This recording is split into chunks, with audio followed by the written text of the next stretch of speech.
Bienvenidos a Club de Prensa en NTN 24. Hoy transmitimos desde Madrid, desde la Casa de América, al lado de la Plaza de Cibeles, en el corazón de la capital española. Y no olviden ustedes que al final de este programa lo pueden ver completo o pueden ver a partes en nuestra página de Facebook, también por nuestra cuenta de Twitter. Y el audio, el podcast está en SoundCloud. Y les doy la bienvenida a los invitados hoy a Club de Prensa. En primer lugar está con nosotros el investigador argentino y español también del Real Instituto Elcano, uno de los centros de pensamiento más conocidos, de los think tanks, como se diría en inglés, más conocidos de España y de Europa Occidental. Profesor Malamud, gracias por estar con nosotros nuevamente. Hola, muy buenas, un placer. Y está también aquí Fernando Peinado, periodista español, que ha regresado a su país después de haber trabajado en Univision y en la BBC en Miami. Bienvenido, Fernando, también a este programa. Gracias, Juan Carlos. Bueno, el primer asunto, Fernando, justamente tiene que ver con una noticia que se produce como consecuencia de estos ensayos con misiles balísticos e intercontinentales que ha hecho el régimen norcoreano de Kim Jong-un. Ha lanzado ya varios misiles el señor Kim Jong-un y esto por supuesto ha generado una gran preocupación, sobre todo en las últimas semanas. Se lanzó un misil que según los expertos en Estados Unidos podría alcanzar territorio estadounidense. Pero no me refiero yo a Alaska, uno de los estados de Estados Unidos, sino que según estos técnicos, ese misil podría llegar a Washington, D.C., a la capital estadounidense, o a Nueva York, o por supuesto a Los Ángeles. El presidente Donald Trump por varios meses dijo que todas las opciones estaban sobre la mesa, es decir, que cabía incluso una opción militar, cosa que horroriza al mundo porque se ha calculado que mínimo podría haber 1 millón de muertos en caso de que hubiera una guerra prácticamente impensable. Hace algunas semanas también estuvo hablando en la China con el señor Xi Jinping, el presidente chino, Rex Tillerson, el secretario de Estado estadounidense, y Donald Trump lo desautorizó por un mensaje por Twitter. Sin embargo, en las últimas horas, el señor Tillerson ha dicho que Estados Unidos está abierto a unas negociaciones sin condiciones con el régimen norcoreano. Esto constituye un giro de 180 grados. ¿Cree usted que esa es la única salida? Por una parte, y por otra, ¿será que Trump no desautoriza a Tillerson esta vez?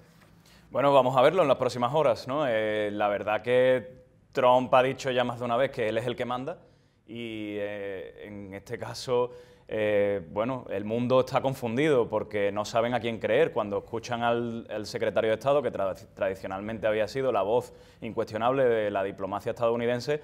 Ahora ha perdido credibilidad precisamente porque su propio jefe, el presidente, le lleva la contraria continuamente. Entonces vamos a ver en las próximas horas si Trump confirma esto que ha dicho Tillerson. Quizá la principal diferencia esta vez con relación a las anteriores es que en las semanas previas quien ha estado mediando con Corea del Norte es Rusia, es el señor Putin, o la diplomacia de Putin. Y ya sabemos la credibilidad que tiene Putin para el señor Trump, es un problema que lo tiene muy preocupado, demasiado preocupado, pero el hecho es que la mediación rusa sí introduce un factor nuevo a tener presente. Se deben haber creado algunas condiciones previas para que Tillerson pueda haber dicho lo que ha dicho, es decir, que ofrece una negociación sin condiciones previas, y debe haber también ciertas garantías por parte del régimen de Corea del Norte. Evidentemente no es la única posibilidad, como preguntabas, Juan Carlos, para resolver la crisis norcoreana, pero una salida negociada, no siendo la única, es la mejor. Hay mucho temor dentro de los ciudadanos de Estados Unidos con respecto a esta potencial nuclear que tiene Corea del Norte, sobre todo porque pues, por una parte está Kim Jong-un, el dictador norcoreano, que no parece un hombre muy sensato en efecto, pero por otro lado está Donald Trump, que para muchas personas es un hombre impulsivo. En manos de Trump y de Kim Jong-un no se complica la cosa para un ciudadano promedio en Estados Unidos. Se lo pregunto a usted, que ha estudiado en Nueva York con una beca Fulbright, que ha trabajado en Univision en Miami, que se ha recorrido medio Estados Unidos en la última campaña presidencial. Sí, la verdad que en Estados Unidos hay gente preocupada. El otro día sacaba el New York Times un editorial diciendo esto es un asunto más serio de lo que nos pensamos. Hay mucha gente que se cree que Trump es un hombre que ladra mucho pero nos muerde. Y en realidad, bueno, está llevando este pulso con el líder norcoreano cerca del precipicio, y cualquier error de cálculo puede hacer que tengamos consecuencias catastróficas. donde también tienen mucho temor es en Corea del Sur, porque comparten frontera y ahí sí que hay bastante preocupación y miran esto que está pasando con mucho miedo y preocupados por el comportamiento de Trump. Y Trump quizás no es consciente de eso, de que hay un país entero, millones de personas que están expuestas a un ataque inmediato por parte de Corea del Norte. ¿Existe el mismo temor en Europa, cree usted, profesor Malamud? No, en Europa, es decir, se ve con preocupación el desarrollo de la crisis, se ve con preocupación el hecho de que el estallido de una guerra puede significar una tragedia humanitaria, es decir, Seúl, la distancia de Seúl de la frontera es muy escasa, y esto hace, por ejemplo, que muchas fuerzas políticas dentro de la propia Corea del Sur estén exigiendo a su gobierno y están presionando a su vez al gobierno de Estados Unidos para poder desarrollar un arma atómica como respuesta precisamente a la carrera armamentística iniciada por Corea del Norte. En Europa, repito, se ve con preocupación, no hay una amenaza directa de momento de Corea del Norte a la Unión Europea y esto hace que la mirada sea distinta, es decir, la sociedad norteamericana es el blanco preferido para Kim Jong-un, no así la sociedad europea. Hay una noticia, y aquí quiero cambiar de asunto, profesor Malamud, que tiene que ver con su país, con la Argentina, porque desde hace más de 130 años había una ley en vigor allá, según la cual la educación pública debería ser laica, no debería ser religiosa. Recientemente la provincia de Salta, una de las provincias argentinas, expidió una ley local, en donde decía que no, que la educación debería ser religiosa. Y la Corte Suprema Argentina se ha pronunciado al respecto y le ha dado la razón a la ley 1420, que fue expedida en el año 1884. ¿Qué importancia tiene esto para la Argentina?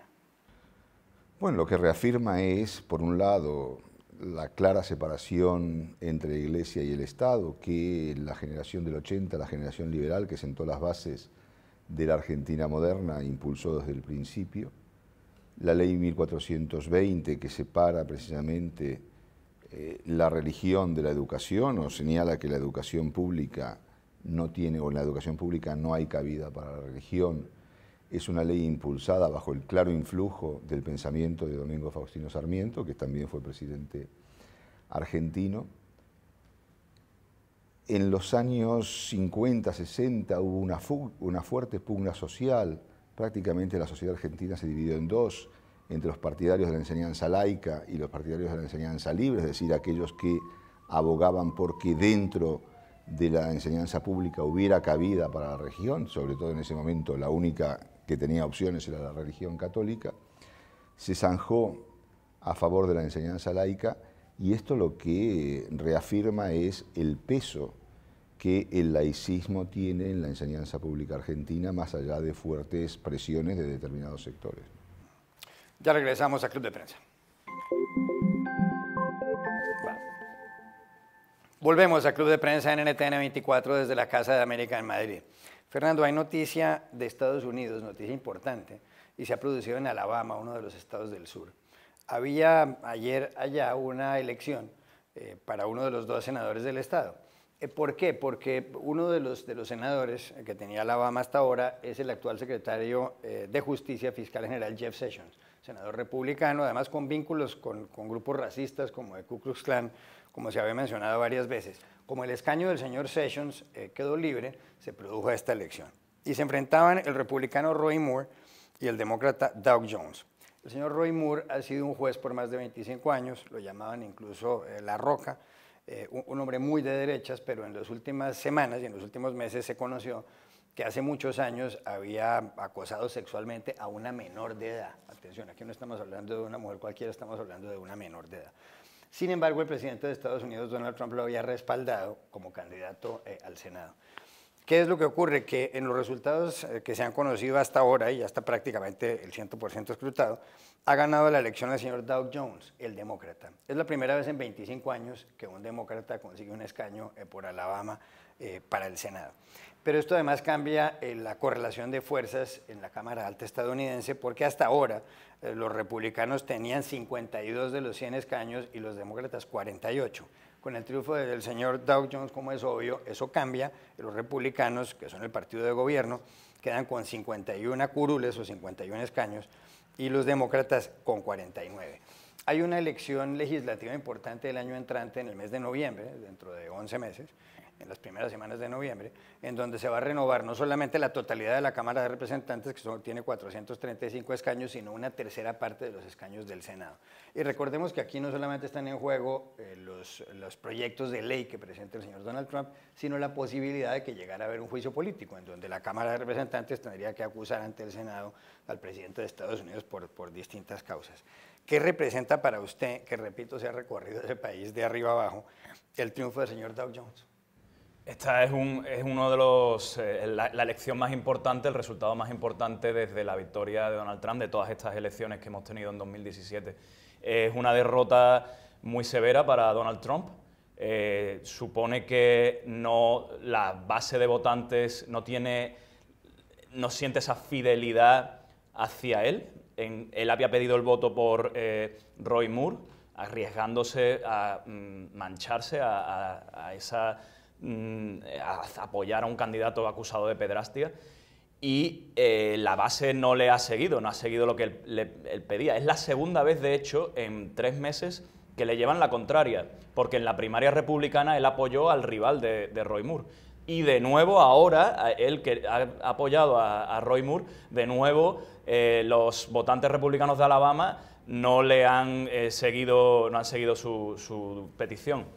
Y esto además pasa en un estado que él ganó por cerca de 30 puntos en la elección contra Clinton. Entonces, ¿qué está pasando? Esto plantea dudas sobre si podrá haber algún día un trumpismo sin Trump, si el movimiento, en fin, si se acabará deshaciendo. Y además tiene unas repercusiones, como tú decías, gravísimas para los republicanos, para el proyecto legislativo para 2018.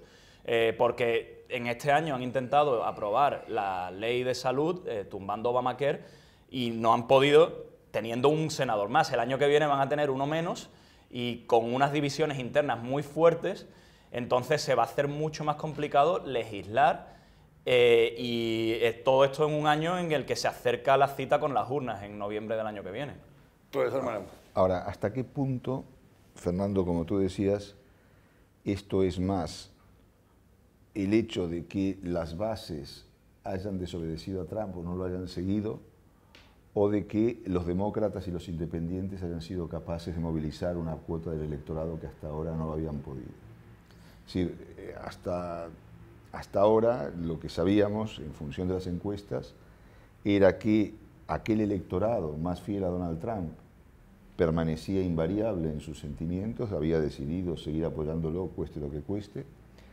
De hecho, el discurso homófobo, racista, inclusive valórico de Moore llegaba a extremos indecibles. Y yo creo que eso es lo que de alguna manera lo que ha provocado es que los demócratas y los independientes hayan decantado la votación en favor de Dow Jones. Es decir, hasta ahora lo que habíamos visto en las elecciones parciales, tanto al Congreso como al Senado, que habían tenido lugar en Estados Unidos, no sé si en 3 o 4 ocasiones, habían ganado los candidatos republicanos. No así en las recientes elecciones a gobernadores como en Virginia o en New York. Pero yo creo que esto marca un cambio importante, como bien decías, en la política de Estados Unidos, toda vez que introduce un factor de gran distorsión de cara a las elecciones parlamentarias del 18, que vamos a ver lo que ocurre. Otra cuestión es el tema del impeachment, ¿no? Y yo aquí la pregunta que me hago es si es funcional a los intereses de los demócratas que ese impeachment avance. Es decir, durante muchos años, sobre todo al principio de la transición española, había una consigna que se repetía en los foros e inclusive en las paredes se pintaba, que era "con Franco vivíamos mejor". Mi pregunta es ¿cómo van a movilizar más los demócratas a sus votantes? ¿Con Trump en el gobierno o con Pence? O con Pence, el vicepresidente, en caso decir, de que fuera destituido. Claro, si es destituido, ¿cuáles son las posibilidades de que Pence obtenga un nuevo mandato en el 20 frente a las posibilidades demócratas de llegar al poder? Esa es una buena pregunta. ¿Tiene usted alguna respuesta? Sí, la verdad que pues justamente por eso no se escuchan tantas voces demócratas en este primer año de gobierno de Trump. Muchos demócratas se están conteniendo y hay algunos que sí hablan abiertamente de impeachment, pero los líderes del partido en el Congreso no lo están haciendo y de algún modo saben que esto puede ser contraproducente. También lo que puede pasar es que si la investigación del Russiagate, el asunto este de la colusión con Rusia, de ahí no sale nada, puede ser una victoria fuerte para Trump, porque él podría presentarlo ante los votantes como lo que viene diciendo, una caza de brujas. Él dirá, como yo decía, no hay nada y me quieren tumbar a toda costa, y eso le haría daño a los demócratas. Entonces ellos están tratando de ser cautelosos en este asunto. Tengo que contarles a los que nos ven y a los que nos oyen que Fernando Peinado, periodista español, como decíamos, y quien cubrió la campaña de Trump, estuvo en muchos mítines, yo no sé en cuántos sería, pero... Por más de 30, yo perdí la cuenta. 30 manifestaciones del señor Donald Trump. ¿Qué estómago que tuvo? Eso es fuerte, pero estuvo... Yo competía con los seguidores de Trump allí en la cola esperando en las filas. Muchos de ellos se ponían envidiosos porque yo había ido a mucho más mítines que ellos, ¿no? Bueno, pues Fernando Peinado ha publicado este libro titulado Trumpistas y tiene un subtítulo que es ¿Quién llevó a Trump al poder? Y lo acaba de editar el grupo, el sello Fuera de Ruta, es el primer libro de Fuera de Ruta. Es un gran reportaje realmente, muy bien escrito, tiene 109 páginas y lo presentó anoche aquí en Madrid en una librería en la zona de La Latina. Trumpistas, ¿quién llevó a Trump al poder? No es el primer libro que publica un periodista que ha pasado por este programa, lo ha hecho recientemente Marc Bassets, el corresponsal del diario El País, que fue de La Vanguardia de Barcelona y del País de Madrid, fue corresponsal en Washington y actualmente está con El País en París. Ha publicado otro libro, Paula Lugones, la corresponsal de Clarín de Buenos Aires en Washington. Ha publicado otro, Manuel Erice, corresponsal de ABC, también en la capital de Estados Unidos. Ahora sale este libro. ¿Qué es este libro, Fernando? Este libro es un libro de sociología política, no es accesible para lectores que no estén siguiendo el día a día de la política estadounidense. Entonces, para quien quiera conocer qué ha pasado en la sociedad estadounidense para llevar a elegir a un presidente del tipo de Trump, creo que este libro le dará muchas pistas y van a conocer mucho sobre el país y sobre los cambios que ha habido recientemente. En Europa muchos van a ver paralelos con lo que está sucediendo, con el ascenso de la ultraderecha, el malestar de la clase media y clase obrera que ha perdido poder adquisitivo y riqueza en los últimos años y se sienten víctimas de la globalización. Pero también hablo del rechazo a los inmigrantes y también en el caso peculiar de la sociedad estadounidense, ese culto al líder, esa fascinación y la megalomanía que hay en torno a Trump y que él ha sabido explotar. En Estados Unidos, por las características de la campaña y por el tipo de sociedad que es, él se ha presentado como un ganador en una sociedad ultra competitiva y de ganadores y perdedores, y eso ha llevado a muchos a creer que al elegir a un ganador, él puede llevar a la victoria al país. Yo le quiero hacer una pregunta que también se le haría al profesor Malamud y es, ¿por qué ganó Trump? Es decir, Trump ganó porque la gente odiaba a Hillary Clinton, mucha gente odiaba a Hillary Clinton, la candidata demócrata. Trump ganó porque había gente descontenta con Barack Obama, el presidente saliente, en cuyo gobierno además no hubo un solo escándalo de corrupción. Ganó Trump porque los estadounidenses creen que deberían tener un mejor pasar económico. Ganó Trump uno realmente no lo sabe, porque hay gente que aspira a ser como Trump, a ser millonaria, a tener muchísimo poder, a decir lo que le da la gana. ¿Por qué ganó Trump? ¿Quién se lanza primero? Se bueno, pregunta sí. usted primero. Que se pues es la pregunta del millón. Eso vamos a estar debatiéndolo hasta 2020 y ahí los estrategas van a sugerir distintos caminos para, en fin, para candidatos que se lancen contra él o para él mismo. Entonces, lo que pasó fue, llevaba 8 años de gobierno Barack Obama, entonces había una fuerza que pedía cambio muy fuerte. No es fácil que un mismo partido gane el poder en 3 elecciones. con lo cual ya la demócrata Clinton contaba con esa desventaja. Pero es que Trump no ganó solo por ser republicano. Recordemos, en la primaria había 17 candidatos y él se impuso con una línea por completo distinta a la del resto, y es un republicano que no es un republicano al uso, con un discurso populista muy cercano a lo que aquí en Europa sería la ultraderecha, con un mensaje muy incendiario. Entonces eso en parte se debe a cambios sociales. Ha habido cambios en la sociedad estadounidense, y eso es lo que cuento yo en el libro, que han facilitado que alguien de este tipo pudiera llegar al poder. Y también porque Clinton tenía un lastre muy fuerte, era una candidata que, bueno, pues muchísimo tiempo en la palestra, venía dañada pues por la asociación con su marido y también la Fundación Clinton. Entonces eso le ayudó. Ella también hay cierto machismo en la sociedad estadounidense, y yo hablaba con votantes, algunas mujeres que me decían: una mujer no puede gobernar. Y esto me acuerdo, chicas jóvenes incluso. Una chica de 30 años un día me dijo: no, es que una mujer no debe ser presidenta. Y esto pasa en la América interna, en la América profunda, que en el Estados Unidos profundo, que se resiste al cambio. ¿Por qué ganó Trump, profesor Maramo? Bueno, por todos los motivos que había señalado previamente, por las cosas que también dijo Fernando, y por muchas más. En realidad, Trump ganó por una multiplicidad de factores. Ganó porque fue capaz de movilizar mucho más eficazmente a su electorado, cosa que no hizo Hillary Clinton. Ganó porque los republicanos, pese a todo, tuvieron menos divisiones internas, aunque los Bush, por ejemplo, no lo apoyaron a Trump, menos divisiones internas que los demócratas. Aquí había un fuerte sector de demócratas que había apoyado a Bernie Sanders en las primarias, que le dio la espalda luego a Hillary Clinton, es decir, en un fenómeno similar a lo que pudo pasar, por ejemplo, en Francia, entre los seguidores de Mélenchon y Macron, y el voto por Macron en la segunda vuelta, es decir, una cosa totalmente absurda de quienes se dicen demócratas y antifascistas, pero que en vez de votar en contra de la señora Le Pen, decidieron quedarse en casa tranquilamente, nadando y guardando la ropa. Y esto más o menos también se repitió en Estados Unidos.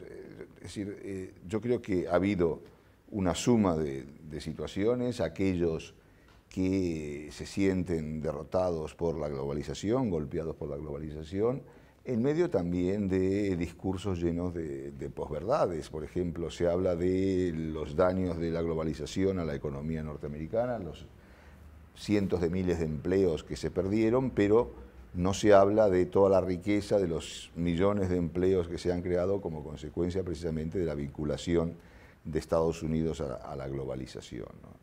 Todo esto también se añade a algo que habías mencionado o insinuado, que es el tema de esa sensación, bueno, lo de America First, ¿no? Es decir, solos y aislados vivimos mejor, ese aislacionismo tradicional de una parte de la sociedad americana que se ha hecho carne, se está haciendo realidad, está comenzando a tener manifestaciones y manifestaciones concretas en la política exterior de Estados Unidos, el abandono por parte de Estados Unidos, ya no de pactos tradicionales donde había estado, de instituciones donde había estado, algunas desde su creación, sino también de áreas y zonas concretas del mundo donde la retracción de Estados Unidos le está abriendo las puertas a otros grandes actores internacionales como Rusia, caso de lo que está ocurriendo en el Medio Oriente, donde la política más agresiva de Putin está dejando el campo abierto a Rusia, e inclusive en algunos países de América Latina también comienza a verse como la influencia rusa aumenta en la medida en que la influencia de Estados Unidos está en un constante retroceso. Disminuye. ¿Qué fue lo que más le llamó la atención a usted cuando cubría los mítines de Trump dentro de los seguidores? Porque hay gente que los retrata como gente muy primitiva, racista, aislacionista y demás. ¿Son todos así? Porque eso no puede ser verdad. No, para nada. Hubo 62 millones de votantes de Trump, entonces ahí entra gente de todo tipo. Obviamente se pueden, la gran mayoría, perdón, no digo la gran mayoría, pero hubo muchísimos de ellos eran de gente mayor, de los grupos de votantes de más de 65 años, él tenía mucho apoyo, entonces eso se veía en sus mítines. Era también gente con menor nivel educativo de lo usual para un republicano. Él tuvo también muchísimo apoyo en las zonas rurales. A mí me llamaba mucho la atención, yo fui a pueblos muy remotos, siguiéndole a él. Me acuerdo que estuve una vez en un pueblo de 850 habitantes, en Carolina del Norte. Y entonces ese pueblo, aquel día, el día del discurso, se paralizó por completo. Cerraron las escuelas, cerraron los comercios, fue gente de todo el condado y una señora me dijo, esto es lo más importante que ha pasado aquí desde que Eleanor Roosevelt vino en aquella época, la primera dama en los años 40. Entonces se acordaban todavía de aquel día y para ellos pues era algo revolucionario. Y eso para ellos era muy importante porque me decían, esto prueba que él se preocupa por nosotros. Esta América olvidada que veía a Obama como el representante del Estados Unidos urbano, abierto al mundo, y que se olvidaba de esos rincones, tenía necesidad de alguien que se preocupara por ellos. Entonces eso es lo que una fuerza de Trump. Trump ganó en condados rurales por un margen mucho mayor de lo que lo hizo Mitt Romney o John McCain, los últimos dos candidatos republicanos anteriores a él. Entonces, gracias a ese mayor apoyo de toda esa parte del país, que es extensísima, él pudo ir ahí y sumando votos hasta contrapesar el voto urbano que se fue con Clinton. Donald Trump tiene una impopularidad muy alta. Realmente la buena imagen de Trump está en el 32, 33%, que es muy baja.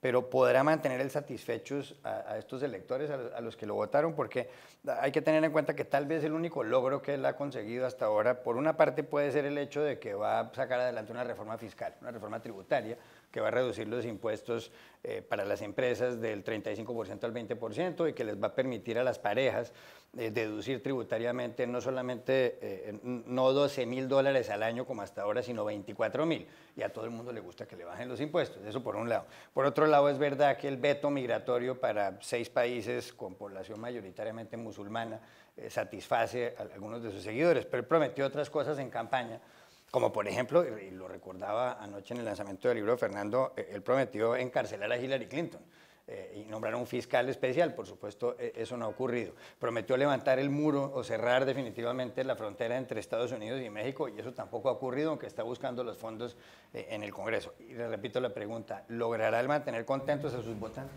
De momento lo está logrando. Es decir, lo que hay que tener presente en Estados Unidos es que a la hora de votar, una parte muy importante de la sociedad se abstiene. Son muchos los que no van a votar.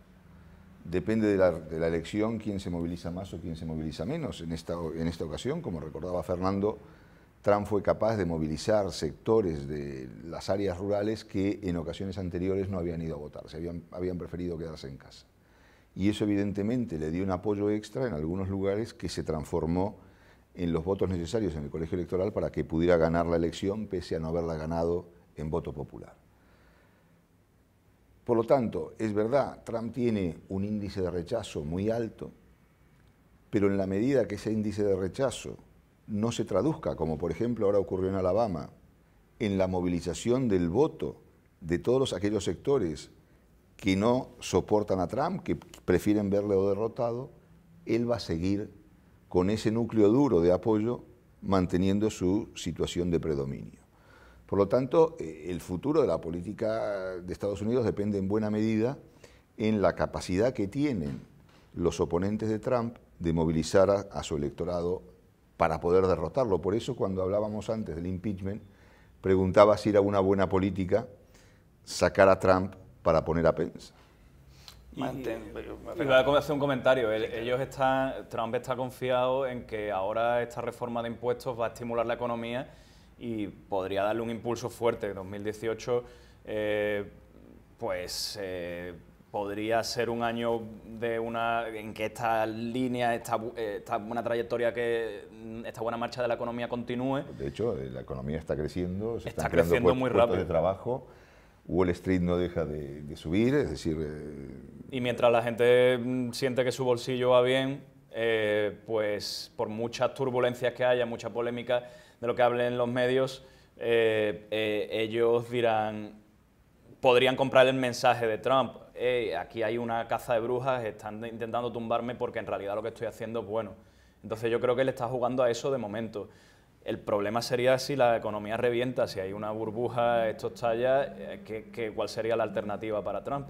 Se ha hablado muchísimo de lo que mencionan aquí en España, o lo que han bautizado aquí en España como la trama rusa, es decir, de la influencia del Kremlin en el resultado electoral del 8 de noviembre del año pasado, del año 2016, cuando Trump le ganó a Hillary Clinton. Y se ha hablado también mucho de la posibilidad de un impeachment, es decir, de un juicio político contra Trump. Lo que pasa es que las causas del impeachment son, por ejemplo, traición a la patria o haber recibido sobornos, según está en la Constitución estadounidense y en la ley, pero ha habido solamente 2 casos de impeachment en la historia estadounidense. La primera en 1868, cuando era presidente Andrew Johnson, quien reemplazó a Abraham Lincoln, esto porque él destituyó a un ministro sin la autorización del Congreso.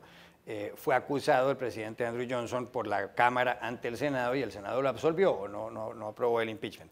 Después, 130 años más tarde, el presidente Bill Clinton también fue objeto de un impeachment. La Cámara lo acusó ante el Senado por obstrucción a la justicia. Entre otras cosas, él mintió bajo la gravedad de juramento por el escándalo de Mónica Lewinsky. Hay que recordar que Abraham Lincoln, que el presidente Richard Nixon no fue objeto de un impeachment. Él se dio cuenta de que a raíz del escándalo Watergate, cuando iba a ser juzgado políticamente, presentó la renuncia.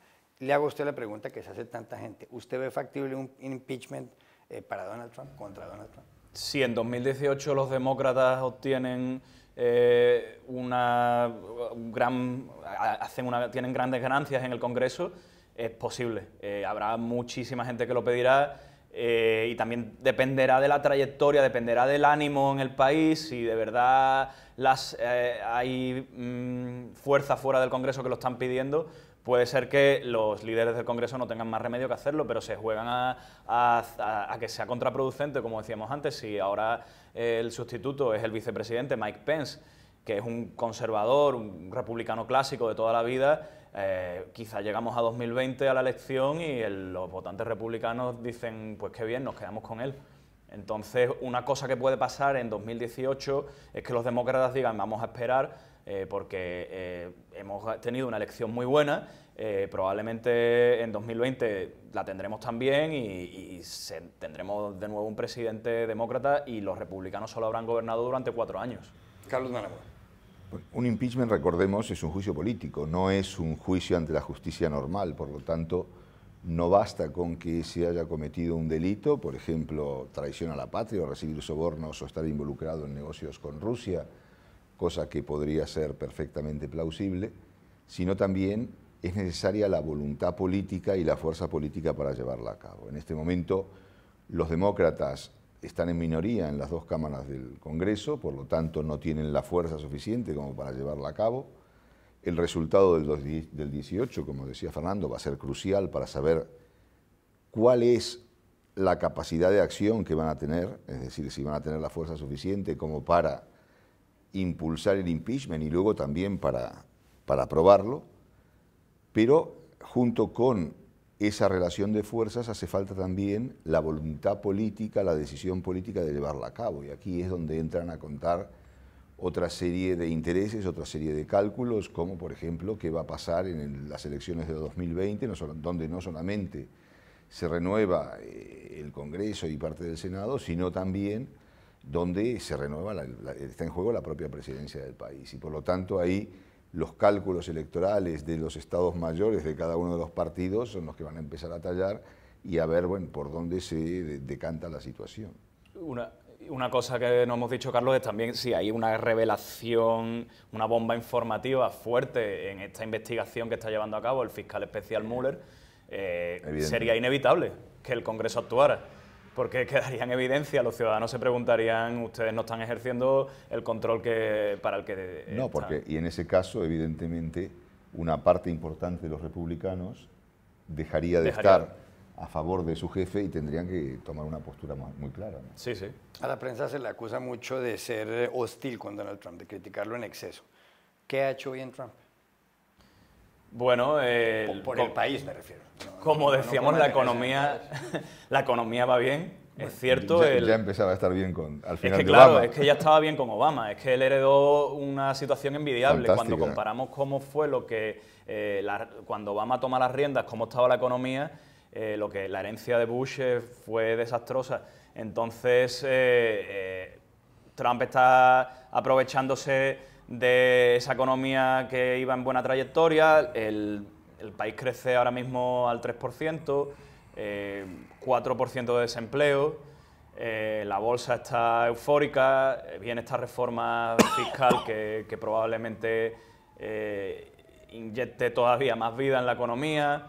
Entonces eso la gente lo aprecia. Hay gente que lo está señalando, que se le está acusando injustamente porque, bueno, a pesar de todas esas voces que ahora parecen exageradas, que esto iba a ir al desastre, todavía no ha pasado. No ha pasado, pero... Lo que ocurre es que, es verdad, es decir, Trump hereda una situación económica envidiable, pero al mismo tiempo recordemos que en campaña él había prometido tasas de crecimiento brutales, ¿no? Es decir, terribles en función de su lenguaje. No recuerdo si eran el 8, en torno al 8, 9% anual de crecimiento, y que en buena medida eso se iba a lograr con una política agresiva de construcción de infraestructuras. De eso hasta ahora no hemos visto absolutamente nada. Es decir, él tiene un viento de cola que está aprovechando francamente bien, él se está beneficiando de determinadas decisiones que ha tomado, pero que de forma coyuntural tienen un resultado, pero que en el medio y largo plazo pueden tener otro totalmente distinto, como por ejemplo, es verdad, la reforma fiscal puede estimular al comienzo claramente la economía, pero en el medio plazo el déficit fiscal que se produzca como consecuencia de esa reforma va a lastrar de una manera mucho más profunda a ese crecimiento económico que el estímulo provocado por el dinero que pone en manos de las compañías. Sí, es muy cortoplacista, está siendo la gran mayoría de economistas lo están señalando, es pan para hoy y hambre para mañana. Pura coyuntura, sí. Ya regresamos a Club de Prensa. Volvemos a Club de Prensa en NTN 24. La sección en cifras, profesor Malamud y Fernando Peinado, está dedicada a la participación del comercio mundial en el comercio mundial de la China. Aquí está, véanla. Participación de la China en el comercio global, en el comercio mundial en 1978 era del 1%, en el año 2013 del 25%. Y sacamos este dato de este libro, The Retreat of Western Liberalism, es el retiro del liberalismo occidental, de Edward Luce, el columnista del diario Financial Times en Washington.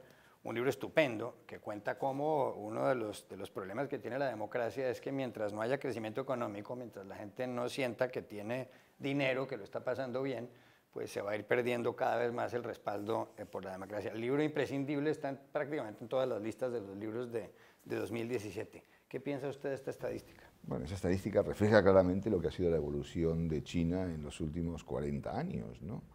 Si pensamos dónde estaba China en el año 78, el componente rural de su sociedad, de su economía, cómo todo eso ha cambiado, la imposibilidad de China de producir bienes de consumo, no solamente de consumo final, como bicicletas o electrodomésticos o cualquier tipo de producto de consumo que hoy vende China a cualquier lugar del mundo, debido, entre otras cuestiones, a los bajos precios laborales que tenía, sino también productos más sofisticados, electrónicos, máquinas, herramientas, etcétera, etcétera. En ese momento China tenía una industria básicamente pesada, pero muy obsoleta, dedicada básicamente al mercado interno.